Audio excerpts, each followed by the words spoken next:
ஏன்னா யாருமே காவல் நிலையத்துக்கே வர தேவையில்லை.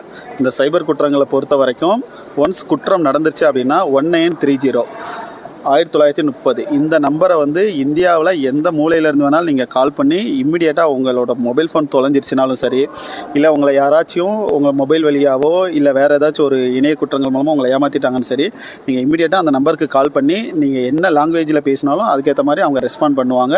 அதுக்குன்னு ஒரு தனி டெடிகேட்டட் ஒரு சோர்ஸே வந்து இருக்குது. அவங்க உங்களோட ப்ராப்ளம் எல்லாத்தையும் எடுத்துகிட்டு அடுத்த ஒரு 10 நிமிஷத்தில் உங்கள் மொபைல் ஃபோன் தொலைஞ்சுன்னா ஐஎம்ஐ நம்பரை பிளாக் பண்ணிடுவாங்க.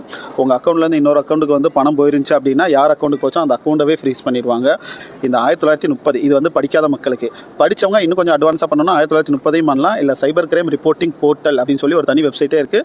அந்த இடத்துல உட்காந்த இடத்துல இருந்தும் அதை பண்ணலாம். அப்படி இல்லை அப்படின்னா கூட நம்மளோட CCTNS வெப்சைட் இருக்குது, நீங்கள் அதில் போயும் பண்ணலாம். இது எல்லாத்தையும் நீங்கள் உங்களோட அந்த பதிவு பண்ண குற்றங்கள் வந்து அடுத்த நிமிஷமே எங்களுக்கு வந்து வெப்சைட்டில் தெளிவாக தெரிய ஆரம்பிச்சிடும். அதை நாங்கள் எவ்ரி 2 hours வந்து பார்த்துக்கிட்டே இருப்போம். உங்களோட கம்ப்ளைண்ட்